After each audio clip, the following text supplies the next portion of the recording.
नमस्कार, आप देख रहे हैं न्यूज़ वन इंडिया। आपके साथ मैं हूं सुरभि तिवारी। गणतंत्र दिवस पर किसानों का गुस्सा ठीक है, ये सवाल हम क्यों पूछ रहे हैं वो आपको जल्द बताएंगे। तो कृषि कानूनों के खिलाफ चल रहे आंदोलन के बीच कई दिनों की कश्मकश के बाद दिल्ली पुलिस और किसान संगठनों के बीच ट्रैक्टर मार्च को लेकर तो सहमति बन गई, लेकिन सवाल अब भी बरकरार है कि कहीं किसानों का ट्रैक्टर मार्च सुरक्षा के लिहाज से कितना वाजिब है। ऐसे में जब खालिस्तान से लेकर पाकिस्तान तक की नजर किसान के इस आंदोलन पर है और आज की हमारी बहस इसी मुद्दे की इर्द गिर्द रहेगी, उसके पहले देखिए रिपोर्ट।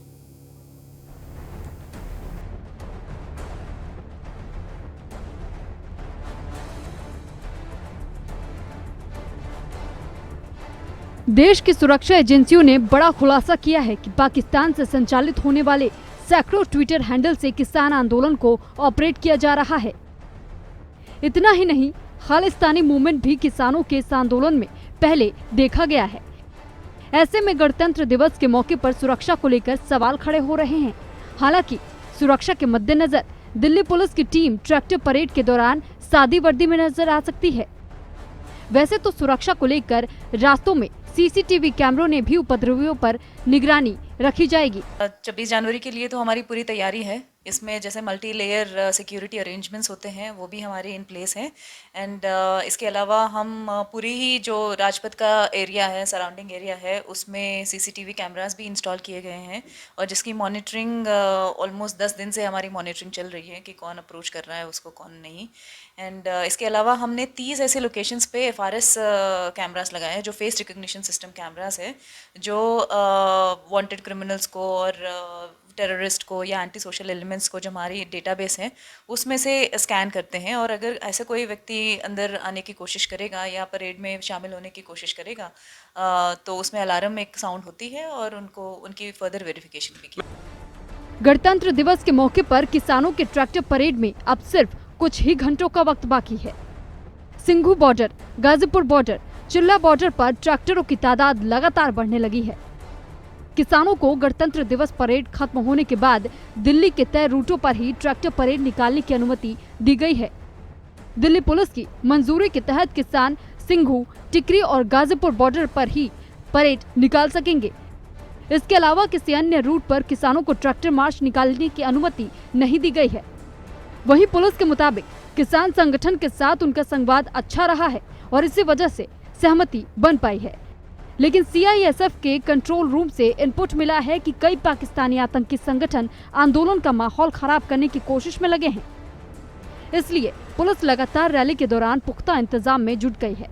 इतना ही नहीं, 13 से 18 जनवरी के बीच आई सूचनाओं के बाद पाकिस्तान के 308 ट्विटर हैंडल अब तक ब्लॉक किए जा चुके हैं, जो अपनी नापाक साजिश के तहत दिल्ली को दहलाने की कोशिश में लगे थे। सुरक्षा को ध्यान में रखते हुए दिल्ली पुलिस और किसानों के बीच बातचीत से ट्रैक्टर परेड को तो मंजूरी मिल गई, लेकिन लगातार सवाल यही बना हुआ है कि क्या किसानों का ट्रैक्टर मार्च देश की सुरक्षा से ऊपर है। कल यानी 26 जनवरी को पूरी दुनिया की नजर भारत पर टिकी होगी, क्योंकि कल भारत अपना 72वां गणतंत्र दिवस मनाने जा रहा है। वो अद्भुत दृश्य होगा जब जमीन से लेकर आसमान तक भारत के रणबांकुरे अपने शौर्य का परिचय देंगे। आपको बता दें कि अब की बार वायुसेना की पहली महिला फाइटर पायलट भावना कंठ भी इस परेड में हिस्सा लेंगी। इस बार राफेल भी इस परेड में हिस्सा लेगा और आसमान में अपना करतब दिखाएगा। कहीं ना कहीं जो किसान की ट्रैक्टर रैली है उसको प्रभावित करने की कोशिश की जाएगी। इसके साथ ही तमाम सुरक्षा एजेंसियां भी सतर्क है। गणतंत्र दिवस की परेड को लेकर परिंदा भी पर ना मार सकेगा, क्यों ऐसी यहाँ पे सुरक्षा व्यवस्था की गई है। परेड को देखते हुए दिल्ली पुलिस ने यह भी कहा है कि परेड जब खत्म हो जाएगी राजपथ की, तब आप वहां पे रैली निकालेंगे, किसान रैली जो भी है। किसानों ने ट्रैक्टर को ट्रेन की तरह से बना दिया है। एक ट्रैक्टर में 3-3, 4-4 ट्रैक्टर को जोड़ दिया है, जितनी क्षमता वो ट्रैक्टर सह सकती है, क्योंकि किसानों का ये तर्क है कि डीजल की बचत होगी उससे। साथ ही किसान तरह तरह के उसमें कवायद भी कर रहे हैं। आपको किसान ट्रैक्टर को बख्तरबंद गाड़ियों में एक तरीके से तब्दील कर दिया गया है। न्यूज़ वन इंडिया के लिए पीयूष तिवारी, नई दिल्ली।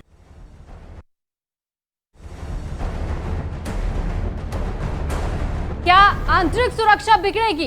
ये अहम सवाल इस रैली को लेकर के बना हुआ है कि परेड को लेकर के सुरक्षा एजेंसियों का बड़ा खुलासा भी इस बीच किया गया था। ट्रैक्टर परेड पर आतंकी संगठन की नजर। तो ये सवाल यहां पर कहीं ना कहीं खड़े होते हैं, किस तरीके से अगर भीड़ का फायदा उठा सकते हैं दहशतगर्द।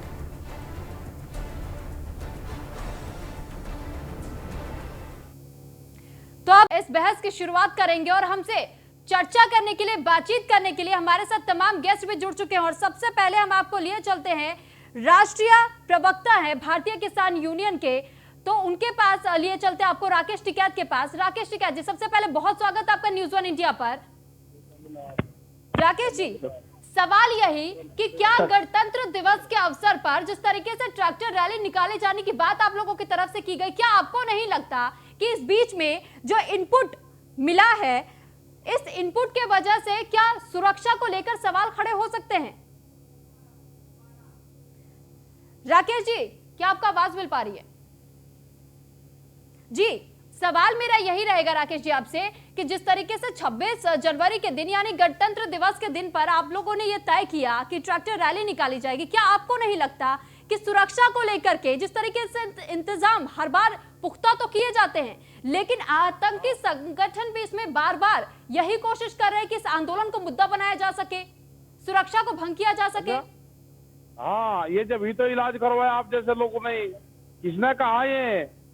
यही नहीं, आप अफगानिस्तानी बताओगे फिर दिल्ली में किसान भी नाम है? अरे ये करोगे ठीक ठाक निकले, किसान आ रहे हैं, सरकार इनकी बात मानने। जी, लेकिन राकेश जी, सवाल हम किसानों पर नहीं खड़े कर रहे हैं, हमारा सवाल केवल इतना कर रही है जी।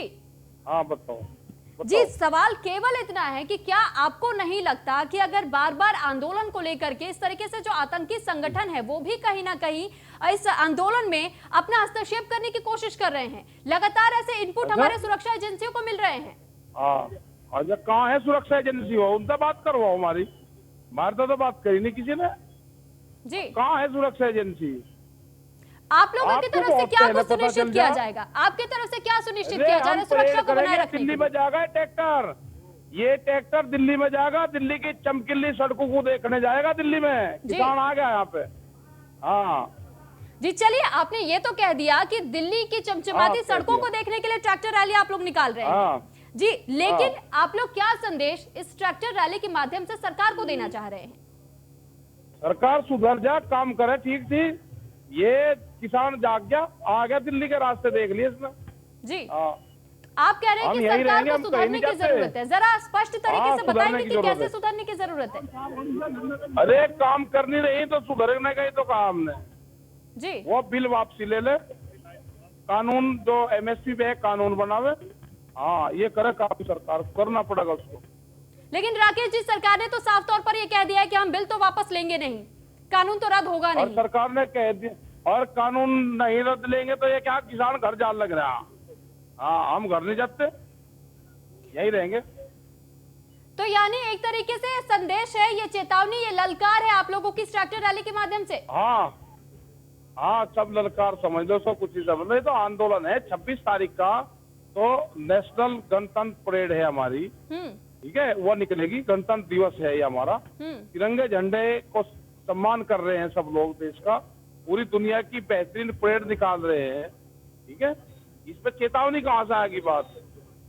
राकेश जी, आप शायद बात को समझने की कोशिश नहीं कर रहे हैं। सवाल यहाँ ये बनता है कि अगर 2 महीने से समझ रहा मैं बात, आपकी सबकी समझ रहा मैं बात में, 2 महीने हो गए समझते जी, लेकिन आप इस बात को जरा समझने की कोशिश कीजिए। आप कह तो रहे हैं कि आप समझ रहे हैं, लेकिन मुझे नहीं लगता कि आपको बातें समझ में आ रही, क्योंकि अगर सुरक्षा की बात यहाँ पर आ रही है कि अगर उस भीड़ भाड़ के मौके का फायदा उठा करके अगर मान लीजिए कुछ ऐसी अनहोनी हो जाती है तो इसकी जिम्मेदारी कौन लेगा? ब्याह में, अरे ब्याह हो रहा तो शुभ बात करो ना, तिरंगा जा रहा, परेड निकल रही, शुभ बात क्यों नहीं करते तुम? सारे लोग ये कर रहे हैं कि सुरक्षा सुरक्षा। अरे सुरक्षा की, हमारे जवान कोई कमजोर है क्या देश का? वो सब सुरक्षा करेगा और किसान भी करेगा, सब लगेंगे। या परेड निकलेगी, इसमें कहीं भी नाम ले लो। परेड पर तो कोई सवाल खड़े ही नहीं कर रहा, आप लोग को तो मना नहीं किया गया है ना, आप लोग को तो रूट के लिए भी कह दिया गया है, अब आप लोग को इजाजत तो दे दी गई है। सवाल ये पूछा गया था कि अगर कोई अनहोनी इस परेड में होती है, इस रैली में होती है, क्या इसकी जिम्मेदारी आप लेंगे? अरे जिम्मेदारी मैं क्यों लूंगा? मैं कोई यहाँ का वो लग रहा है जिम्मेदारी लूंगा? जिम्मेदारी यहाँ की सरकार लेगी। तो इस बात के एजेंसी लिए तो उनके आप पास सुनिश्चित कीजिए ना, सुनिश्चित कीजिए कि इस रैली के वक्त ऐसी कोई अनहोनी नहीं कोई होगी। बीमारी है क्या? अरे किसने बताया तुम्हें सवाल? उसका नाम बताओ, कौन सवाल कर रहा है ये? इसका मतलब आपके पीछे भी कोई है लिख कर, कोई सवाल आपको नहीं? तो आप तो बहुत बढ़िया चैनल वाले हो सारे के सारे। ये सवाल कौन पूछ रहा, उसका नाम बताओ। ठीक है, हम आपको वो भी बताएंगे। ठीक है राकेश जी, आप बने रहिएगा हमारे साथ। यहाँ पर रूबी यादव जी बीजेपी नेता है और साथ ही शुभ्रांशु रॉय कांग्रेस के नेता भी हमारे साथ इस चर्चा में जुड़े हुए हैं। तो आप दोनों का बहुत स्वागत न्यूज़ वन इंडिया पर। सबसे पहले मैं रूबी जी आपके पास आना चाहूंगी कि अभी राकेश टिकैत जी को आपने सुना, तो क्या लगता है कि क्या आपको नहीं लगता कि वाकई कहीं ना कहीं गणतंत्र दिवस पर ये जो रैली निकाली जा रही है, ठीक है रैली तो लेकिन बाद में भी निकाली जा सकती थी ना, केवल 26 जनवरी का ही दिन क्यों चुना गया?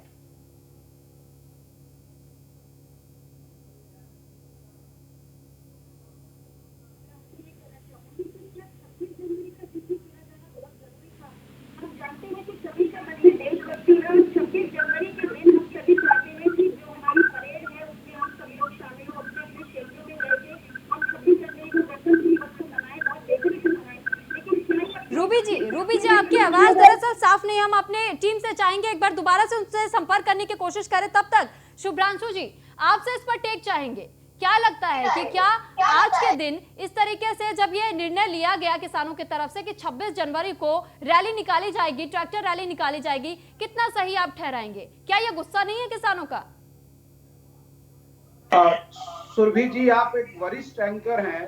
मैं आपको 4-5 बातें बताना चाहता हूं और मैं चाहता हूं कि उसे आप क्रमबद्ध समझें जी।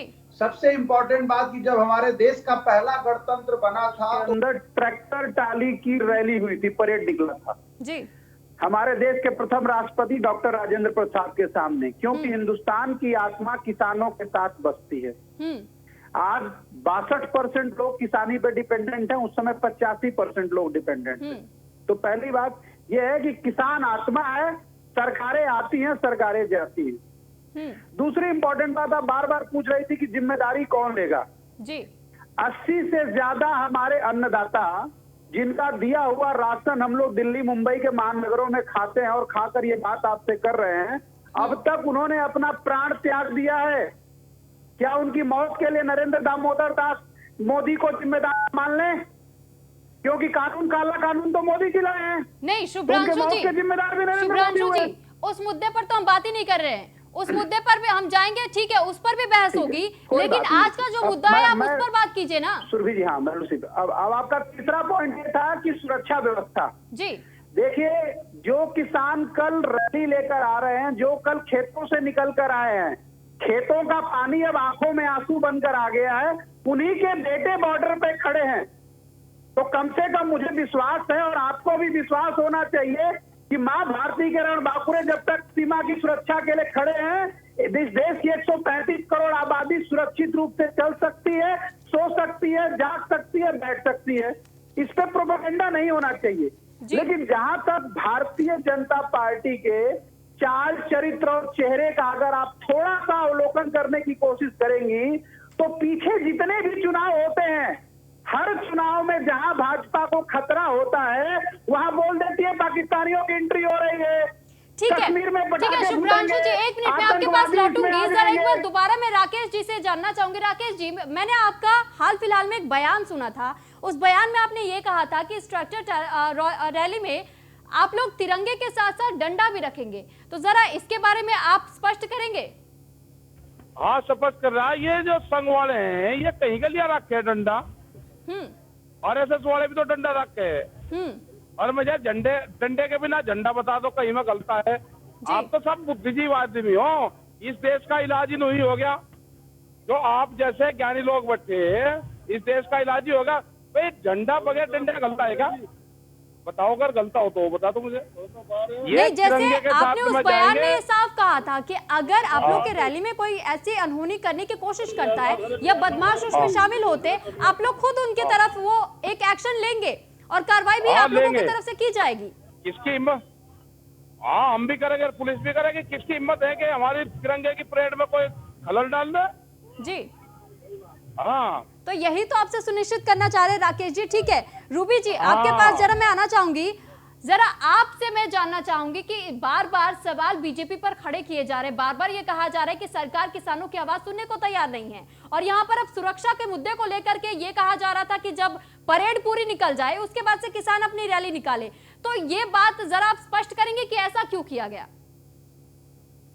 देखिए, जब बात होती है देश की सुरक्षा की, तो हम सभी देश के नागरिक होने के नाते जिम्मेदारी बनती है कि हम सभी सबसे पहले देश की सुरक्षा को सबसे ऊपर रखें। और जहाँ तक आपकी समझ के सारे आंकड़े हैं कि 308 लीटर हैंडल पाकिस्तान की तरफ से जनरेट किए गए हैं।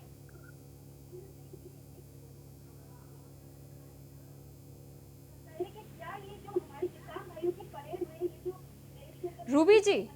रूबी जी आपके पास हम लौटेंगे, आपके आवाज हम तक ठीक तरीके से नहीं पहुंच पा रही है, लेकिन एक बार फिर हम आपको बता दें, जिस तरीके से बार बार किसानों की तरफ से इस बात का ऐलान किया गया और बार बार ये कहा जा रहा है कि किसान इस रैली को निकालेंगे 26 जनवरी को, तो कहीं ना कहीं ये कहा जा सकता है कि अगर सरकार बार बार बनाने की कोशिश कर रही है किसानों को, तो सवाल ये बनता है जिस तरीके से अगर सुरक्षा को लेकर के बातचीत की जा रही है तो किसी भी कदम पर अगर किसानों की तरफ से कोई झुकने को तैयार नहीं है, तो सवाल यहाँ यही उठ रहे हैं कि क्या इतना हट करना जरूरी है, क्या इतना गुस्सा जायज है?